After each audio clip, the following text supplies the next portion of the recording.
You're listening to Ka-Pow, the pop culture podcast. Comics, television, movies, and more. If it impacts fan culture, we have something to say about it. And now, your hosts, Jordan, Cliff, and Seth. Hello again. It's Ka-Pow, the pop culture podcast, and my name is Jordan Lowe. I'm Cliff Barnes. I'm Seth. How we doing, guys? I'm excited. I snagged some Nine Inch Nails tickets. Ooh. Where are they playing? Cleveland. So I think they feel famously Cleveland rocks. Yes. I think that's basically the reason I think they're playing there is ever since they got inducted into the Hall of Fame, I feel like they've owed a concert there, and things keep getting canceled. And they sold tickets a couple of years ago or maybe it was even last year. They sold tickets to a concert in Cleveland, and it got canceled and stuff. And so they're trying to do another tour to finally do this tour, and the first one they were selling tickets for was the Cleveland it's at Blossom, which probably my favorite venue. I love that amphitheater. Went to probably 20 concerts there, and it's good. They were selling tickets, and I've got the fan pre-sale thing I could get in on, but it's pretty much impossible to get these tickets. I failed last year when I tried to get them, and this time I stayed up trying to buy them, and it was just impossible. It was like you're 2000th in line, and then they were trying to fight off the scalpers. Yeah, and they're like trying to be really conscientious about this. Actually, the last time or a couple times ago when they were selling pre-COVID, when they were selling tickets, you physically, like just like we did in the 80s, you had to go to the mall to buy tickets. They were making you physically go stand in line and buy tickets for Nine Inch Nails concerts a couple of years ago. They're like, we're not doing it. We're sick of the scalpers. And I was like, I love it. I'm not going to go do it, but that's cool. I respect it. But now they set up some system where you're in this queue that you can only have like the chance to buy so many, and then you get kicked out of it and things. Really, it's great for getting rid of scalpers. But then what I was doing was putting me into a queue. There's like 10 sets of seats there, and every time you pick one, it's already been bought by somebody else. Like you cannot do it fast enough. And it's like, then it kicks you out and you're at the end of the line, just keeps going through. I never did get any. So I ended up just went to sleep, woke up, went on StubHub and bought tickets. From a scalper. Yeah, exactly. Bought scalpers tickets. I was like, whatever. I would never go stand in a line anyway. And I was like, they weren't that much more. I just went and grabbed them, and I got to pick the ones in the front row of a section like I like to get. And my son's going to be thrilled because he's given me a hard time ever since I went when he was 14. I was like, I think you're just a little too young for Nine Inch Nails. And I regretted it 6 months later when he was really into them and ticked that I hadn't taken him. So I'm going to tell him on his birthday here in a month or two that we're going to be going, and he'll be psyched. Assuming everything works out. At least it's an outdoorish venue. I don't expect it to be canceled. You're not close enough to get sweat on from Trent Reznor's sweat to splash on you. No. Unfortunately, no. I'm on the splash though. Yeah. Yeah, I heard some other news today involving tickets. Some good news. This might be triggering to one Mr. Jesse Starcher. If the trauma that he has experienced, we're sensitive to. So, Jesse, you might want to turn off your radio and not listen to this right now. But MoviePass is coming back. If you're not friends with Jesse Starcher on Facebook, you're missing out. And one of the greatest sagas of all time was Jesse v. MoviePass. And watching his slow descent from, hey, I got this cool thing where you get tickets to movies, to it being the bane of his existence. So, yeah. So this MoviePass idea came out. You bought a monthly subscription, like $10 a month or whatever, unlimited movies. It was super popular. Way too many people signed up. More than they ever expected. Immediately started losing money by the gallon. And they immediately started like, well, you can only see this many movies. They changed the terms and conditions and altered everything. So it crashed and burned spectacularly. So anytime I see a headline about MoviePass, I think about Jesse, and I usually share it to him in some way. But the original founder, a guy named Stacy Spikes, has reacquired the brand and has vowed to relaunch the service, quote, properly.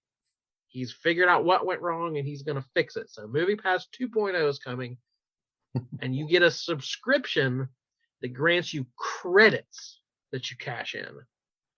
So you're going to, instead of just unlimited movies or one movie a day or whatever, you get credits. So the theaters that they're going to partner with will offer tickets the way they want to for like different amounts of credit. So if you want to go to a Thursday afternoon matinee, might only cost you 2 credits, but a Friday night opening of a big blockbuster might be 10 or 12 credits, or however that would work. So this sounds like the Disney dining plan. Good luck, Jesse. Start planning. Use those credits wisely, my friend. But it said there'll be tiered plans, so you'll get a basic cheap plan up to some kind of platinum plan or whatever. And the credits will roll over. So if you don't use them all in a month, you'll be able to use them later. And they said you'll be able to trade credits. So other people involved with this, you'll be like, hey, I need 2. I need 2 credits. Yeah, for food, credits. Like Ray at the beginning of Force Awakens. 1 quarter credit. But it's supposed to launch this summer. There are no details on the cost yet. There's no idea. But they said it should also probably integrate something called pre-show, which this guy Spikes created while MoviePass was dead and dying. It was this new thing. You reward the users of this app with like in-game, like video game currency, like Fortnite V-Bucks or whatever those are called, for watching ads. So you watch ads on this thing called pre-show, and you build up credits that you can spend or whatever. And it like tracks your eyes. If you look away, you have to watch. Yeah, if you look away. Off. Yeah. Fuck all of that. I hate it. I hate it.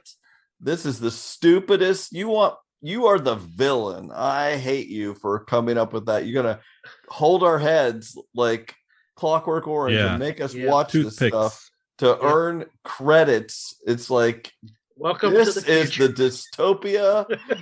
Oh my god. And it all started with MoviePass. We knew it. Exactly. This was what took us down. If that had taken off, this guy would have never had this other idea. Oh, I hate that guy.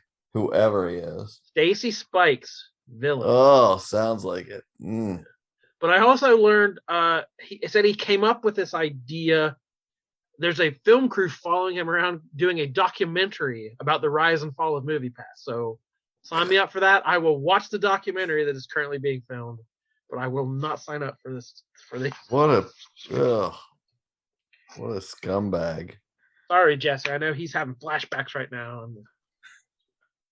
If I felt that I could explain the picture I made of Jesse and sent to you today about MoviePass, if I thought I could explain that. There's too many steps. Too many steps. It was just a joke between you and me. But trust me, Jesse, it was a joke about MoviePass at your expense. And I couldn't explain it. You'd have to have watched a certain movie, and I know you haven't. Okay. But we've certainly watched plenty of other stuff. Oh, my. Yes, we have.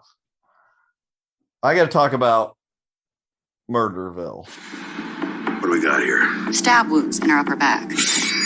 Tough time imagining with just the outline. Ken, get in the position and slowly be dying too. You got to keep track of the evidence. You have a notepad? For Terry Seattle, every day means a new murder case and a new celebrity partner.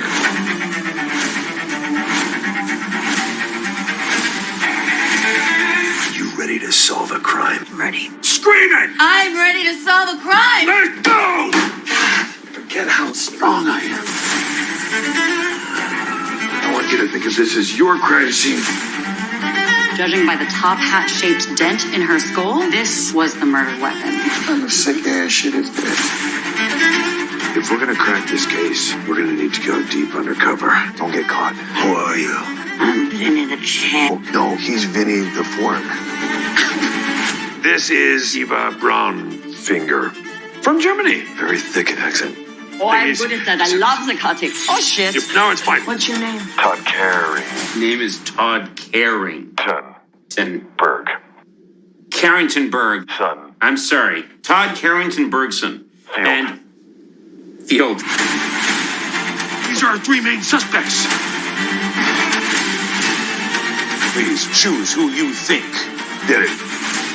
It's new show on Netflix. Have either of you guys watched any of it? I finished it. Yes. Is this the show where it has a special guest? Yes. Okay.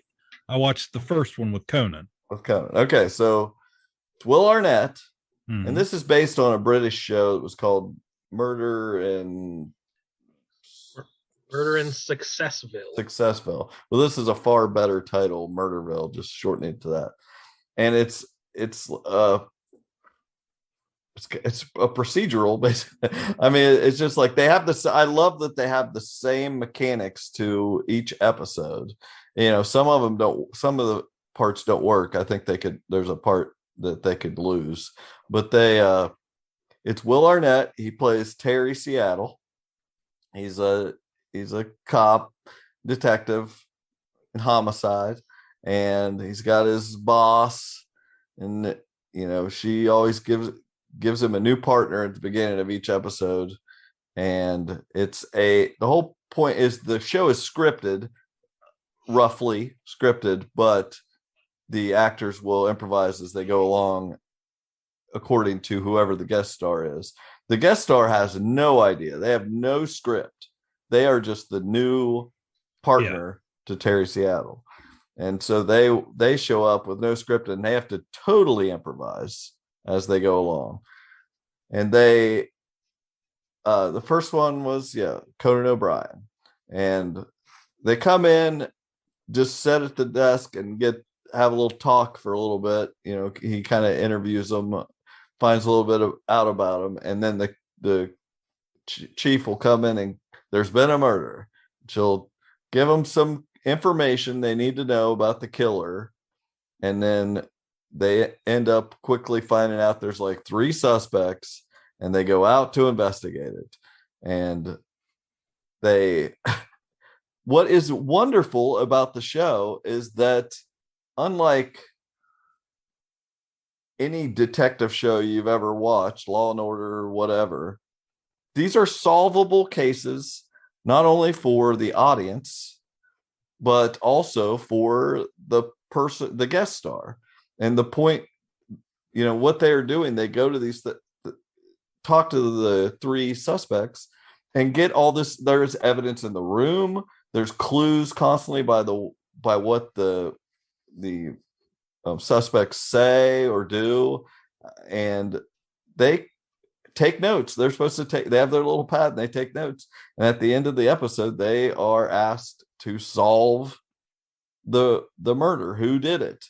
And they have been given all the clues, you know. That's where I feel it's a little unfair, where like the first one I watched, I paid no attention because I didn't know they were going to be that specific. It was like, oh, they really are giving you the clues. I thought it was just comedic.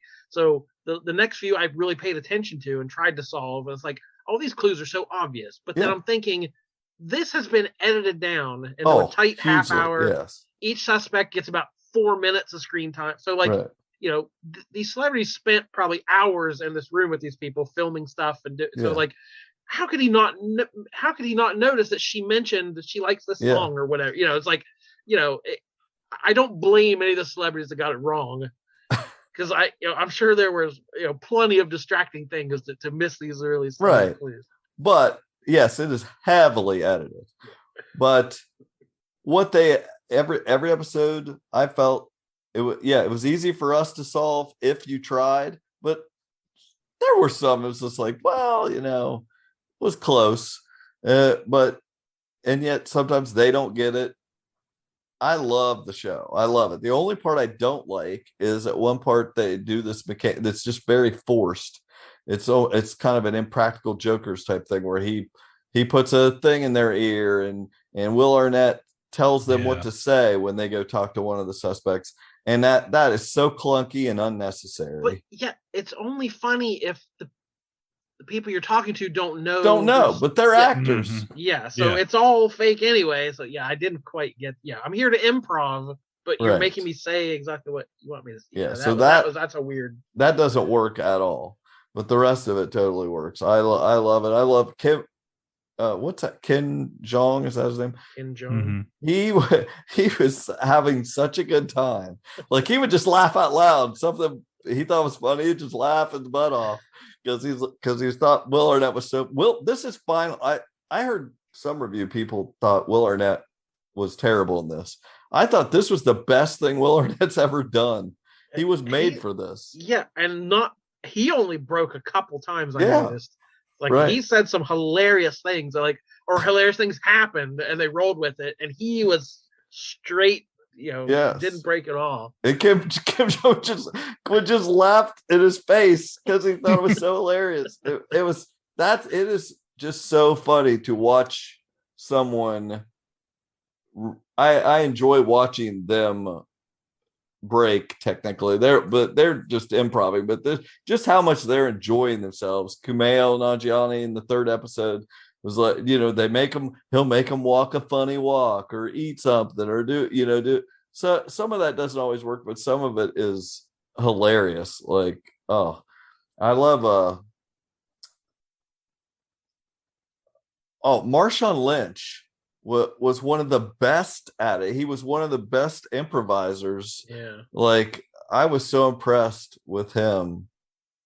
I don't know. It's a great show. It was only 6 episodes. I hope they make more. I'm like, I could, just do some fine details, but you could do this. You could change up the format slightly in the second season so they don't know what they're walking into and bring in new guest stars. And it worked with comedians and actors, or Marshawn Lynch. Like, it was everyone had strengths that worked for this. So it was the 6 episodes with Conan O'Brien, Marshawn Lynch, Kumail Nanjiani, Annie Murphy from Schitt's Creek, Sharon Stone, very respected dramatic actors, and Ken Jeong. Yes, it was. And there was even a kind of a storyline. Yes, there was a through line. Like, I was gonna watch it, I'll watch Kumail's, and then I was like, there's actually plot that develops. So you should watch it in order. Yeah, you definitely should watch it in order because his partner / love interest died 15 years ago. You find out in the first episode, and then they're gonna try to solve that case by the end of it. So it's great. It's nice, short. I mean, honestly, this is the first show in a while that I'm like, why only this many episodes? I want more episodes. They're not long, and they get in a groove of. I enjoyed trying. It felt so D&D to me. So like, it's a group of NPCs, and so the players get to come in. They don't know. They're improvising the whole time. They're trying to solve a case, and any kind of mystery you have in a D&D game has to be like so simple, and the clues have to be in their face because they will never. People are stupid. They don't. You have to really make it very basic, and that's what this feels like. And I was really impressed by the people, like the other actors. Yeah, they go in and talk to these people, and the ridiculous stuff happens, and they all roll with it. Like, well, yeah, that was how that happened. Like, they must be really talented. I mean, there were some I recognized as comedic actors, but some were just, no name, I'm sure, improv people, and there were some really excellent back and forth with it. I like Rob Hubel played triplets.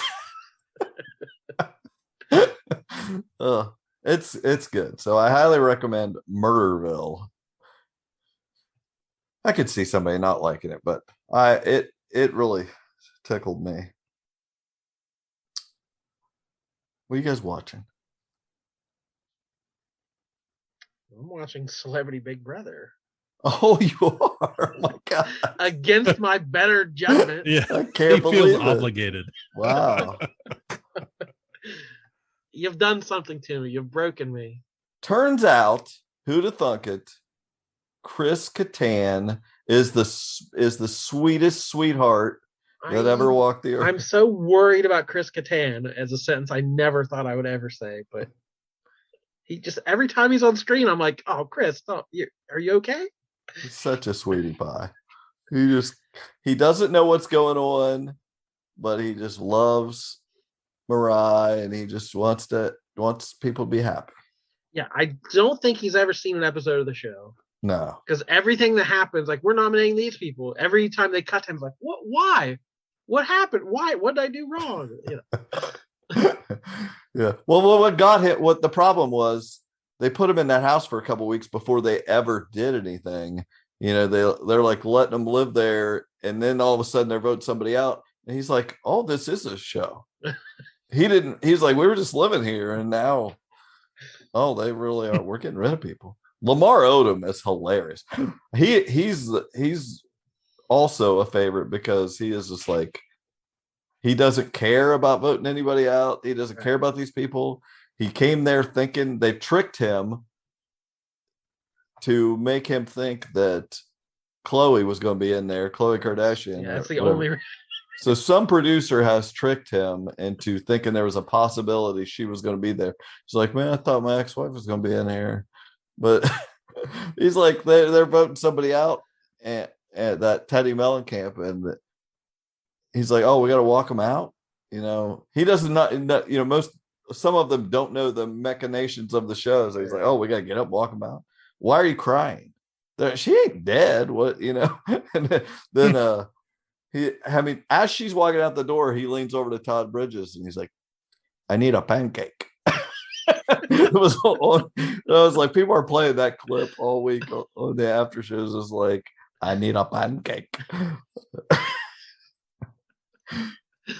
Yeah, I don't understand why celebrities who know nothing about the show, don't seem good at it or to care about it, are on there. But it must be just their agents are like, to them, their agents are telling them, we've got this show you can be on, some reality show, and they be on TV. Yeah, they don't care what it is. Mm. Todd Bridges doesn't care what the heck he's walking in. Any payday he can get, sign me up.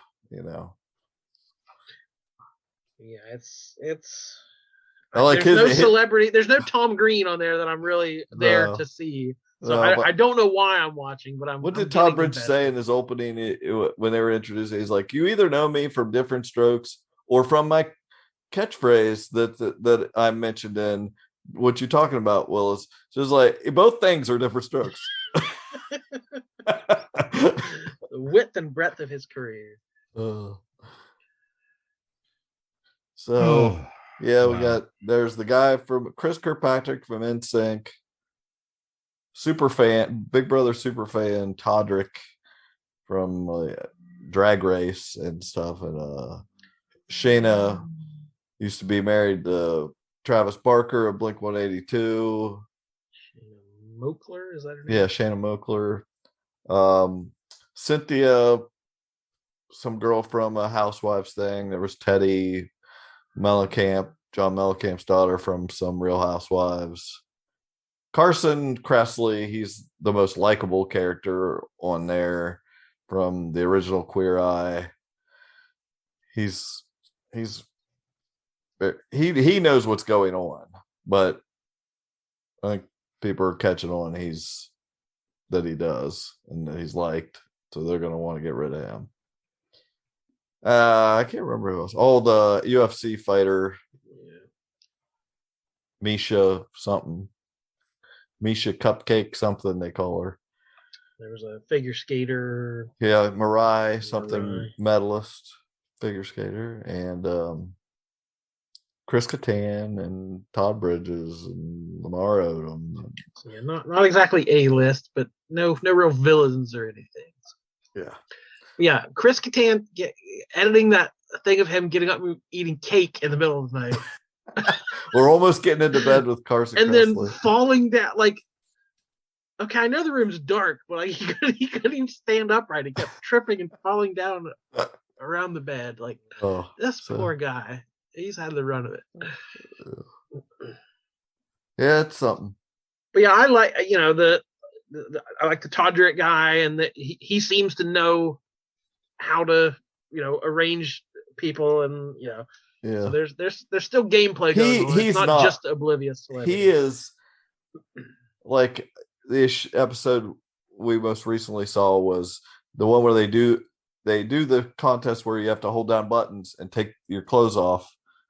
You've seen that, right? Yeah. You have to. They had like a ski outfit on, and they had to take this off. And there's 3 buttons, and every time you let go of a button for a split second, your clock starts going really fast, and it goes exponentially by how many buttons you're not holding on to. And like these idiots, like do not know. It's like, did you even explain this to them?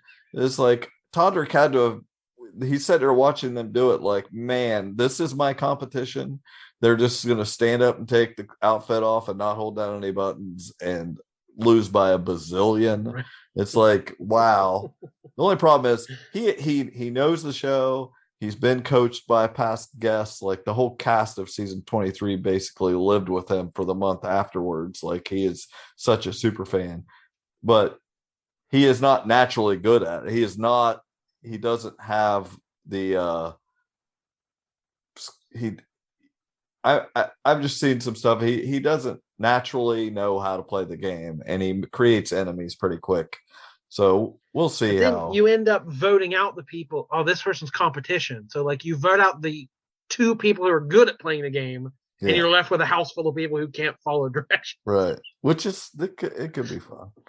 I'm not loving it, but I'm watching it. Something I'm loving is John Goodman's character on the Righteous Gemstones the last few weeks. Well, really this entire season.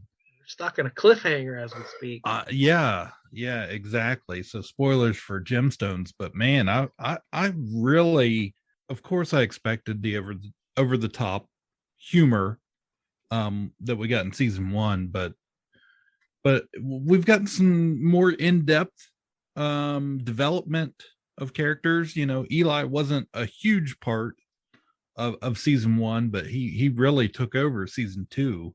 And I don't know if that was a lack of what else do we do with these characters, that we haven't seen already, but I've really liked him, and I really like the backstory they've given him, and making him much more of a, I don't know, more of a real person than just head of the family, holy man type thing. So I don't know. I mean, are you guys still watching or? Yeah. We just had the other, like the first season had a whole episode set in the past with Amy Lee and all that stuff. So we just got one of those, a follow up to that. So we got more of the kid Gemstones who are real, like wherever they found these kid actors who could just embody Danny McBride and Judy and Kelvin finally born. So excellent. It's a good show.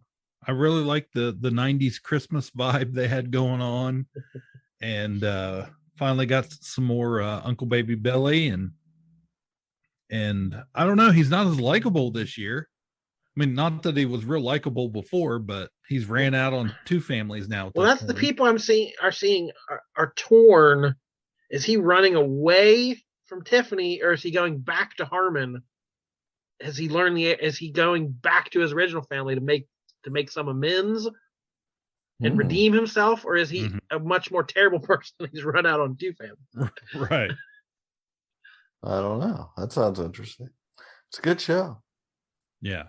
So Funny. I can't wait to see Kelvin and his muscle men and what goes on. Muscle men, daddy. Yeah, I know. I'm not into the muscle men story, but I'm all for some car pranks with my friends. Well, it cracks me up because I've seen so many of those commercials for those big strong guys that come and rip phone books in half and do these ridiculous things like that. That's gonna bring me closer to God, and they've just picked it up and ran with it on this show like they do everything. But it's gotten a little scary. I'm still waiting on to see what the deal with the reporter was. I'm hoping for more Jennifer Nettles in flashbacks and her playing Amy Lee. And I think they did really, John Goodman looks really good this year. Like, he's dropped more weight.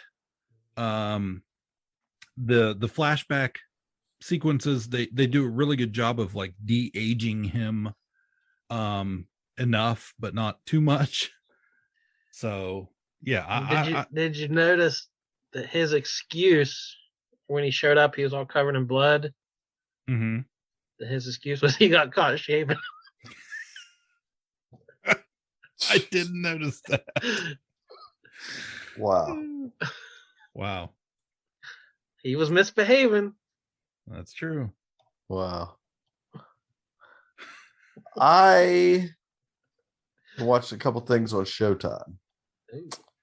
One, I think I mentioned Yellowjackets. I don't know what, maybe partway through the season. Did I talk about that to you guys? No, I've heard a lot of people talking about it, but okay, well, we haven't really delved into it on here. Yeah, I picked up Showtime for 99 cents a month there for a while, and there's a show, Yellowjackets, which is it's their new hit, and it's pretty much a must watch. I mean, you got to watch Yellowjackets. They're gonna milk the hell out of that, but I expect the first 2 or 3 seasons to be good. I'll never forget the day I heard their plane had gone missing. What do you think really happened out there? All I know is that what happened was a tragedy. Those girls were special. They were champions.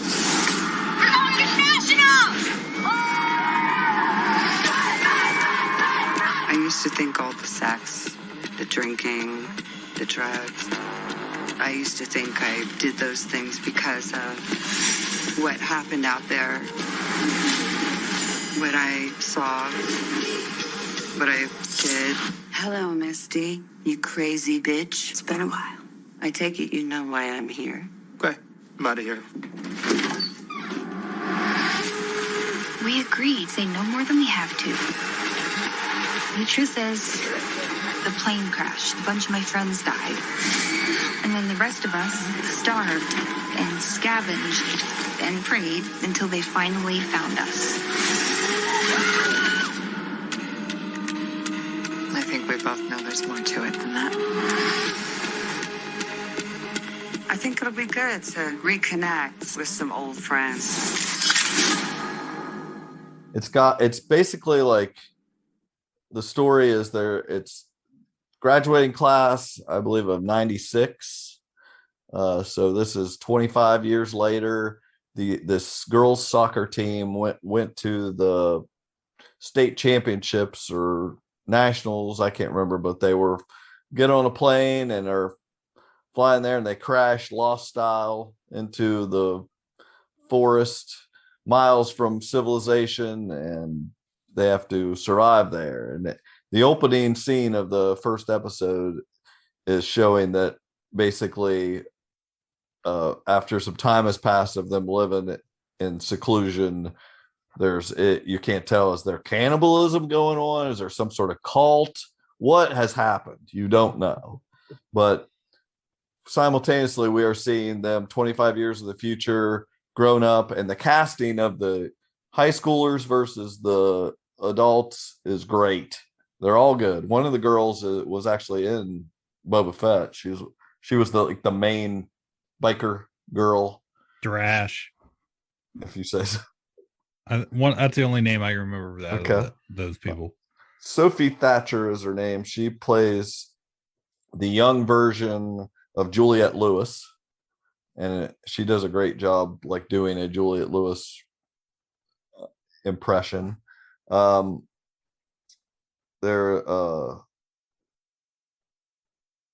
Christina Ricci is in it. She's one of the girls.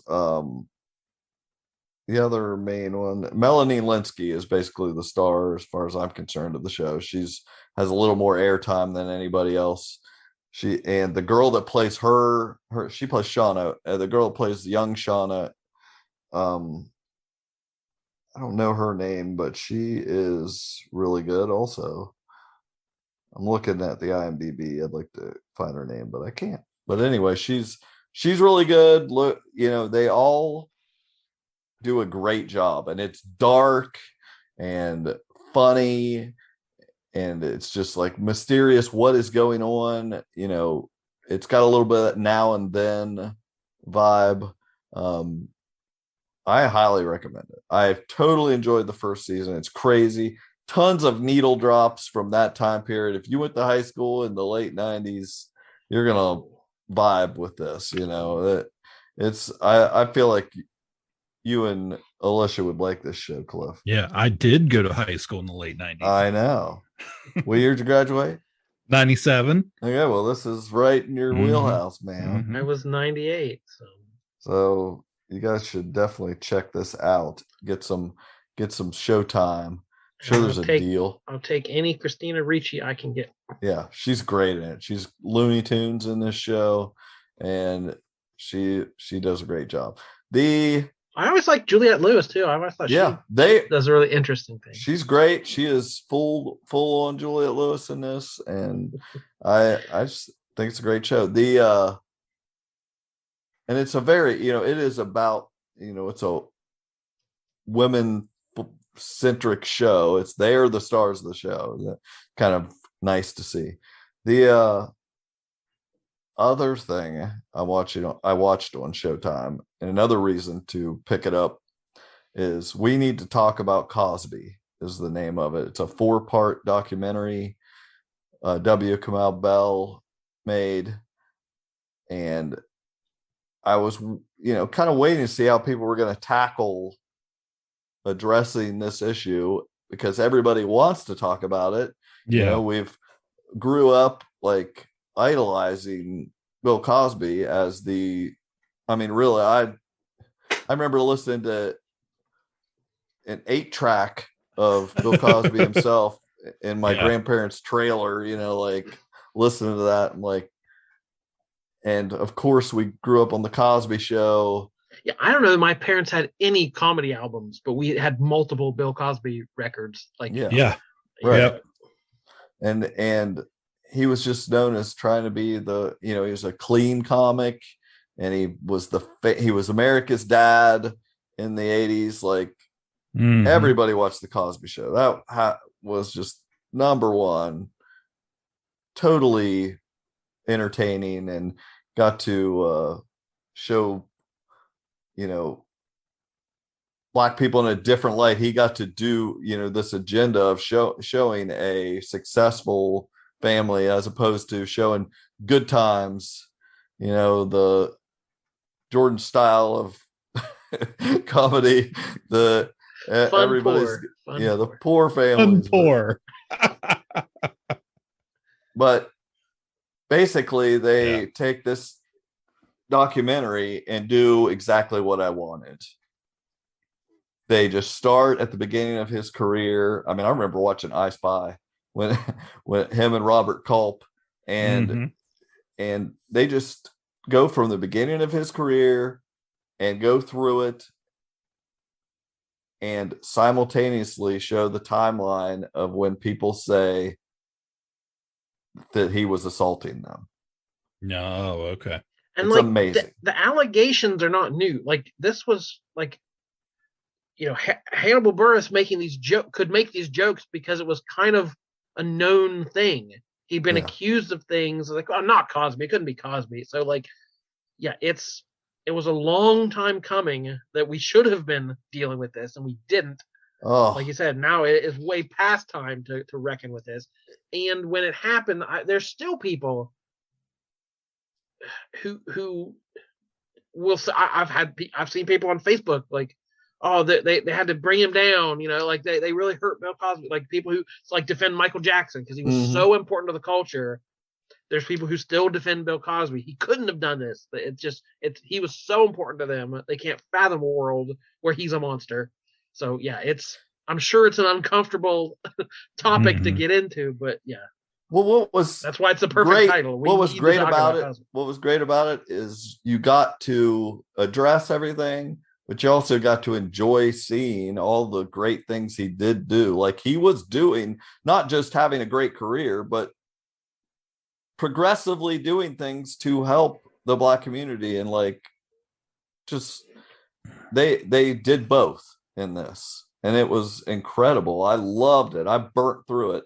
Watched, I thought they were supposed to release them weekly, but for some reason they were all dropped. I was able to watch them, even though it said they weren't supposed to be released right on the screen. But it was great. I really, really, really enjoyed it. And so many times they would show things he said, or in shows, or in comedy things, and I remember seeing them, and you didn't think anything. It was that time. It was how many times he talked about Spanish Fly. Yeah. I saw a clip of that. Yeah. Yeah, I did too. Oh my gosh. It was in the Cosby Show. It was on his albums. He was on Larry King. He always talked about it. It was just like his obsession with it. It was just like, this is amazing. I just think it is so well done, and I can't recommend it enough. If you were ever any kind of fan of Bill Cosby and are struggling with this, having this truth come out is just like, you don't want to take away the positives, right? But yeah, how do you celebrate?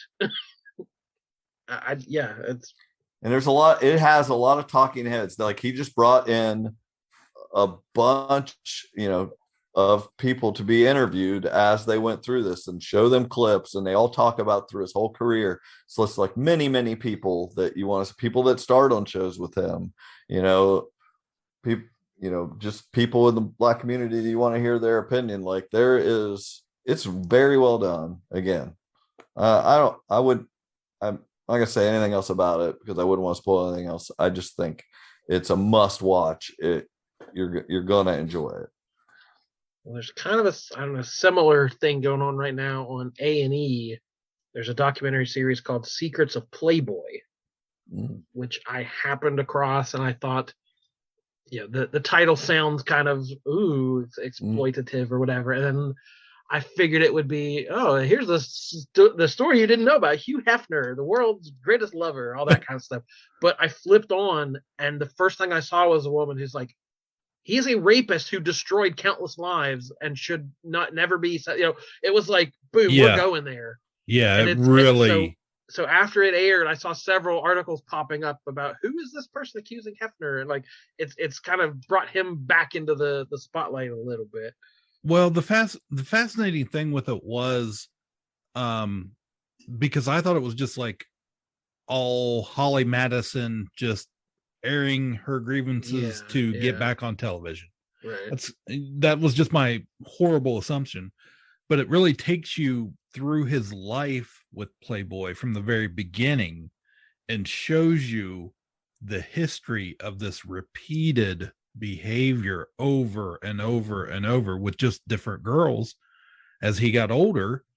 And I mean, they have women on there that are, probably in their like 70s now that were telling the exact same story in their interview that Holly Madison is telling in today's world, and who have never talked and would never have talked back then, right? But feel a little safer now to finally tell their story. So I found it really interesting.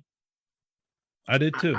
I never said I was a fan of Hefner, but it's like he was important to the culture.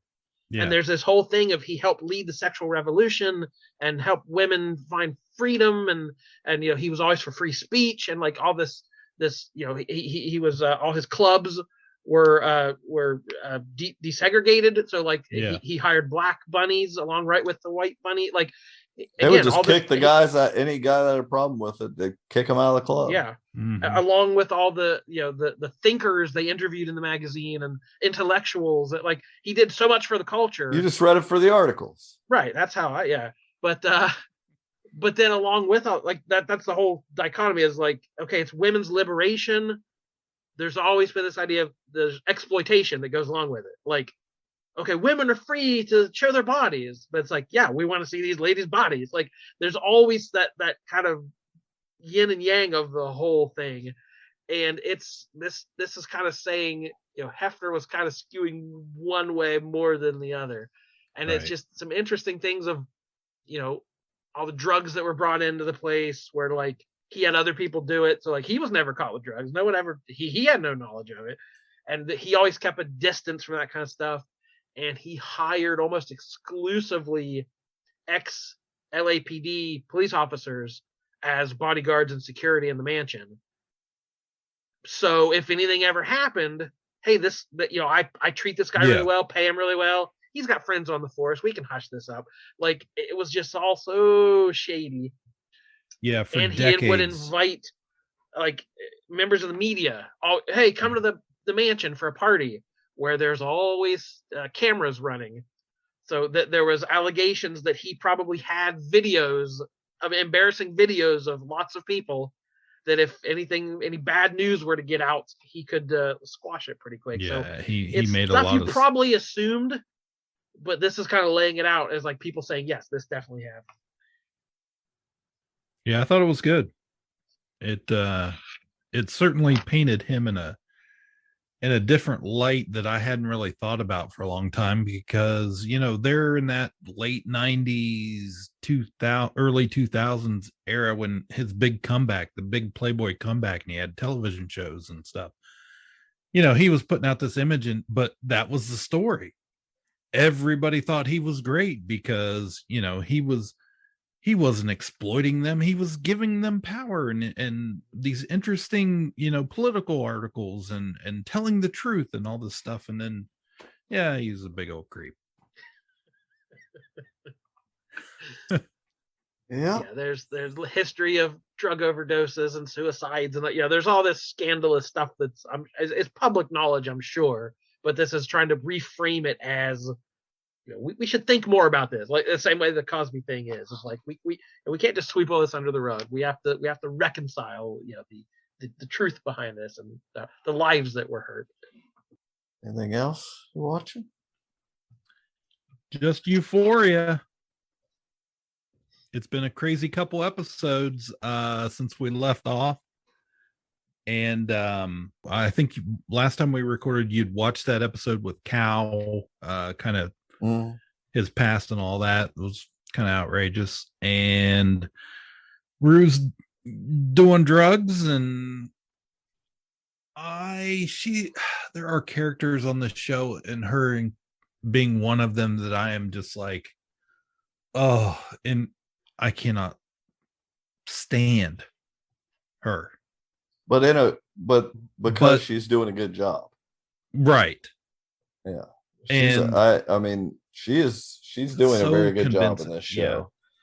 Yeah. And then we get an episode like this, the last one that's aired at this time, where, you know, it's just she is on the run, and she goes through the full gamut. Yeah, from the beginning of the episode to the end.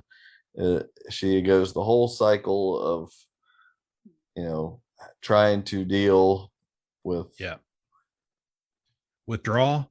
It's a major a lot of stuff going down. It was a good episode. Man, it was a good episode. They were both good episodes in very different ways, but I watched it just last night. My wife, even, who had already watched it, I turned it on and she's like, "Oh, this is hard to watch."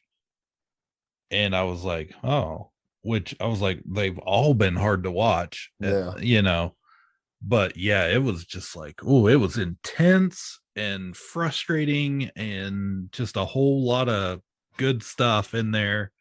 I love what she like. I love Sydney Sweeney. Like she's the star of my of the show. And when she shows up at their house and she dares to open her mouth and try to give some, oh well, just da da da. Oh yeah, you wanted to stick your nose in? Well, I'm gonna ruin your life right now. I'm like, oh my gosh. So it was tough. Yeah. Like she was just like, basically she was just a tornado. She went through that episode and everyone she came in contact with, just she was just wrecking their lives. Mm-hmm. You know? Yeah, it's exceptional. The entire show. I never would have expected this from this didn't either. I did not either. And I'm just like, man, I can't. It infuriates me at points, and I'm just like, man, the show. But then I can't wait till the next episode comes out. You know, it is definitely a show that I watch as soon as it goes to the top of the list as soon as it comes out, because it's one of the best things I'm watching.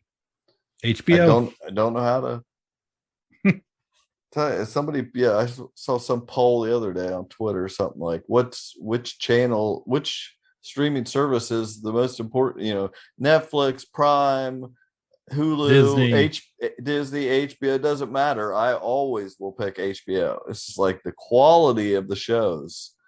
We didn't know what this was going to be, and it was almost a laughable failure at the beginning, how they were handling it a year or two ago.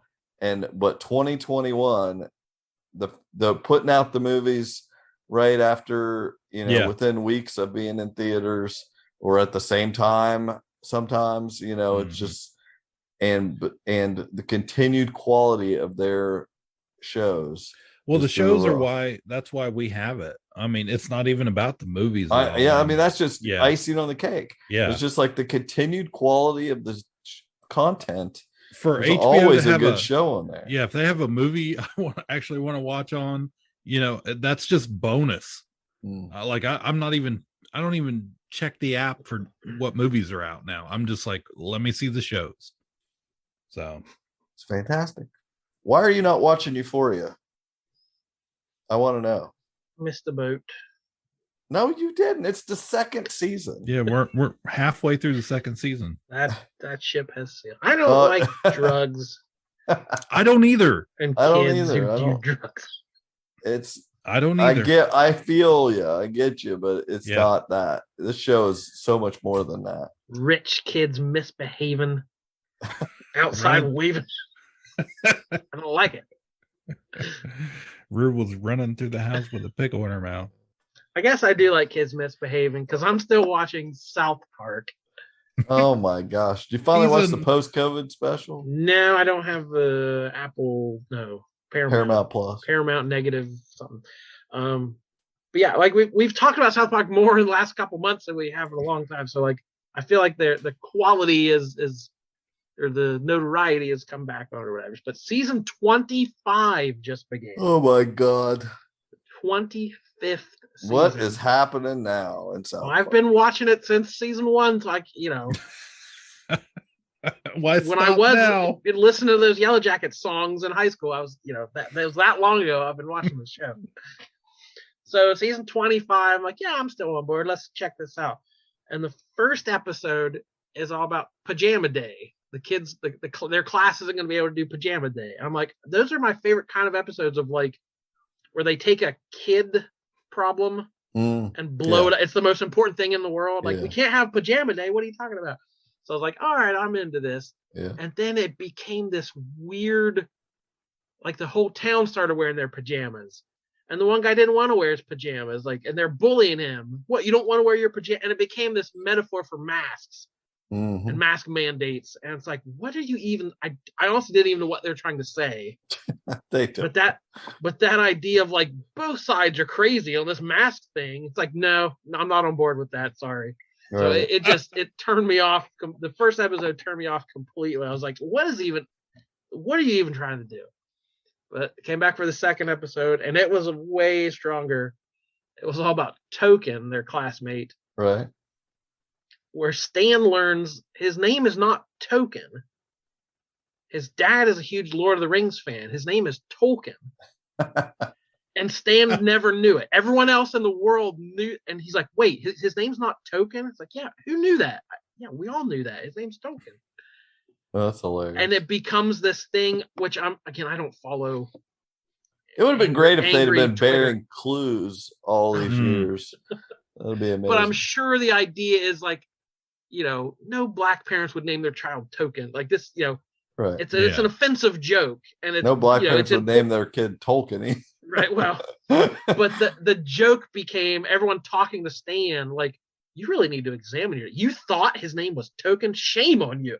And it became like talking to the audience of like, boy, that's just awful. That's such poor taste.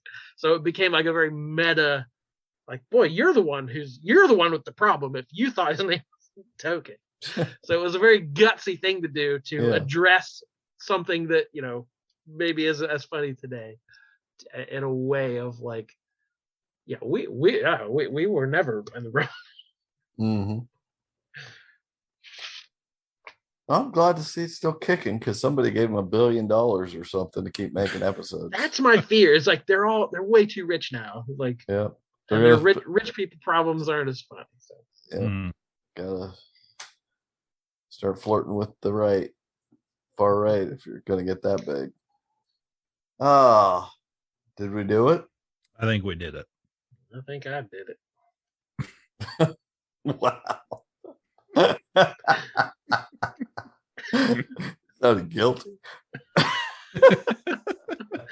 That's like that was the last thing on my list. Like I didn't bring a whole lot of TVs because I thought most of our. Well, let's just spend 1 minute. You watched Nightmare Alley. Why did you not like it?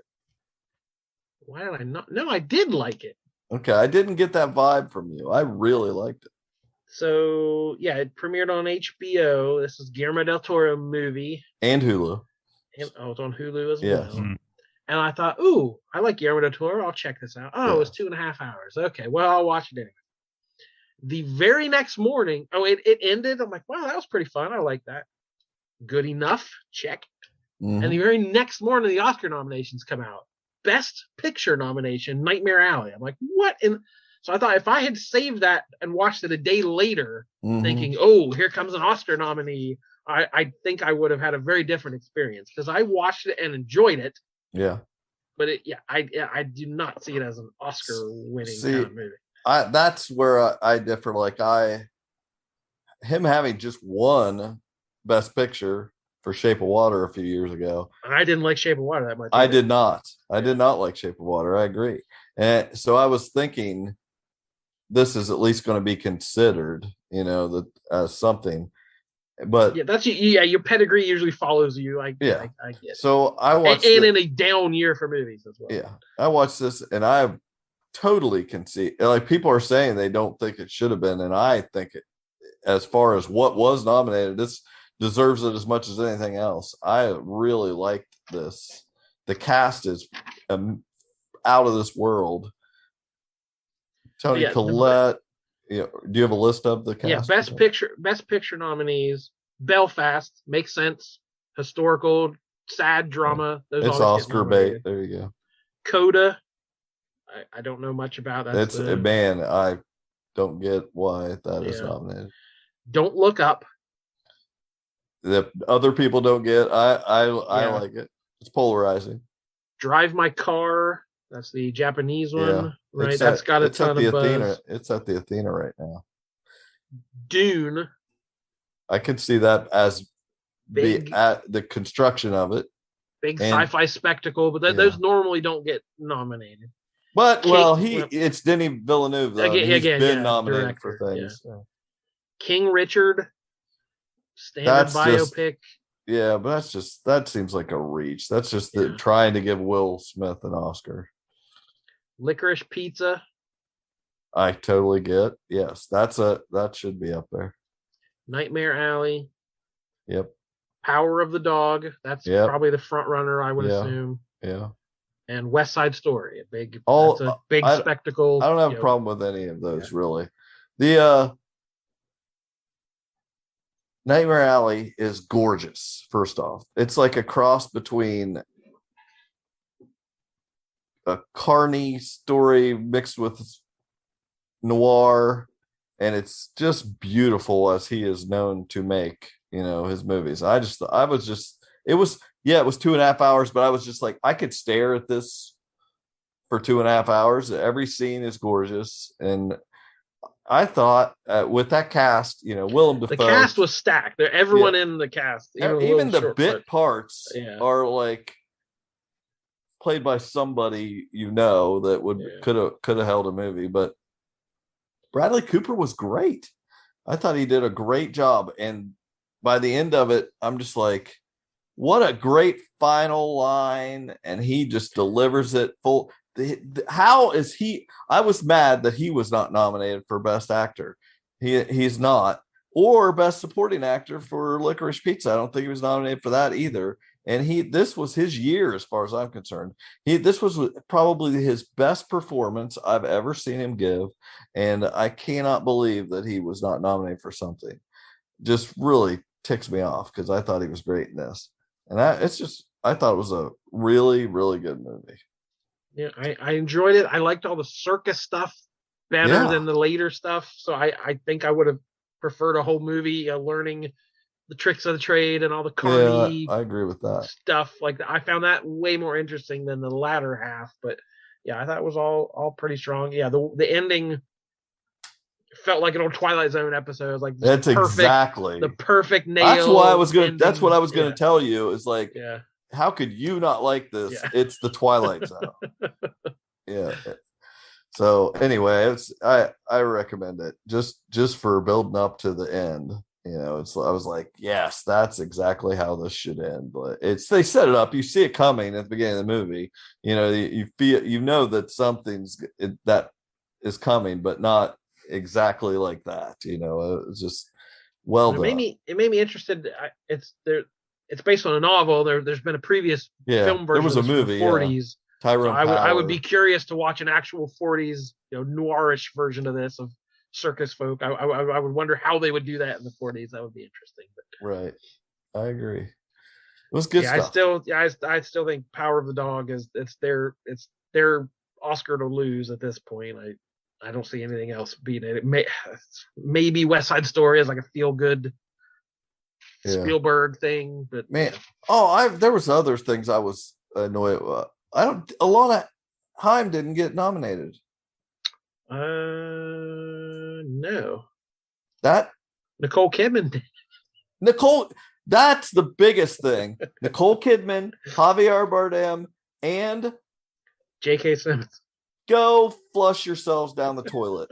That movie was the biggest whatever. That is so pathetic. I did not enjoy that movie, but nobody gave some phenomenal portrayal of Lucille Ball, Desi Arnaz, or the guy that plays Fred Mertz. Just what? It was fine. Why are they just because it's a biopic? They think Oscars love old Hollywood, talking about how great other actors are. That's their whole thing. My gosh, they were not good enough for any one of them to be nominated for this. If they get up on that stage, they should be cowering like, what? Please don't nominate me for this. That's pathetic. You don't have to just nominate Nicole Kidman just because she was in a movie. That's a joke. When there was actual people out there, there's a movie called Mass. I don't think I mentioned Martha Plimpton. She's great in it. Like, she should have got been up for Best Supporting Actress. It's a sad, dark movie, but she does great in it. And there's just people that should have been nominated for things that were not. There was somebody else there's one more person I was thinking that annoyed me that was not nominated. I'll never think of it, but Bradley Cooper, Alana Haim, Martha Plimpton. These people should have been nominated. Simon Rex, maybe was that Simon Rex. That's exactly it. That was one of my number ones. I get the movie. First off, every ad they put for that movie, what a comedy spectacle. No, it is not. You did not get the movie if you thought that. And he was great. He should have been nominated. I mean, I know they only have 5 nominations, so I could see him not being nominated. That doesn't make me... yeah. It's got to go to Denzel Washington for Macbeth. That's Will fine. Smith, King Richard. No. Like, those slots go to actors like that. You know, if they're in a movie, they get a slot at some point. What were the others? Andrew Garfield, Tick Tick Boom. Yeah. Benedict Cumberbatch, Power of the Dog. Yeah. Javier Bardem. So yeah, Javier Bardem should have been replaced with Simon Rex because Javier Bardem did not deserve to be nominated. In the Pooh Awards, it's done. Yes, I'm fine with I'm fine with the other noms, but he shouldn't be in there. It should be Simon Rex.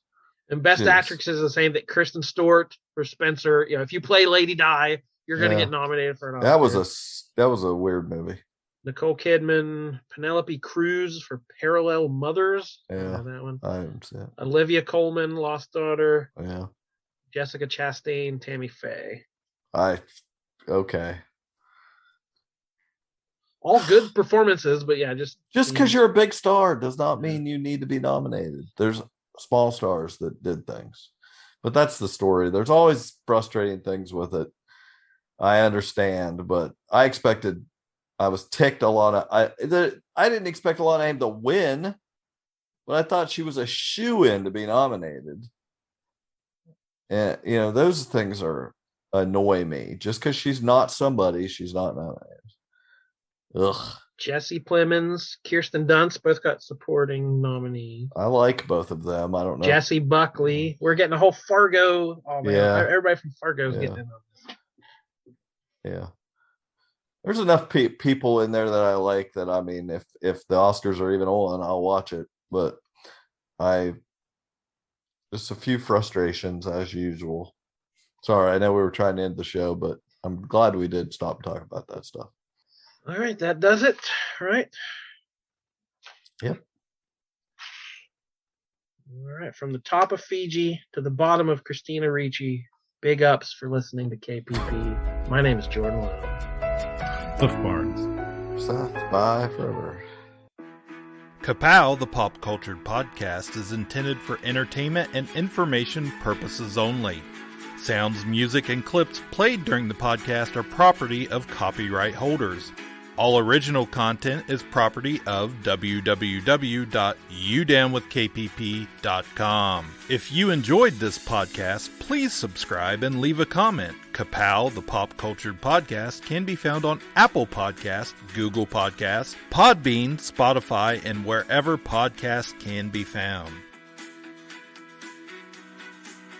You can connect with us through social media on Facebook, YouTube, at the Ka-Pow Podcast on Twitter, or email the show, Ka-Pow, the Pop Cultured Podcast, at gmail.com. If you really want to go the extra mile, join our Patreon at patreon.com/udownwithkpp for special content and access to Patreon-only benefits. We are grateful for anyone who chooses to contribute, but please know that most of our content will remain free. So please continue to like, comment, and share.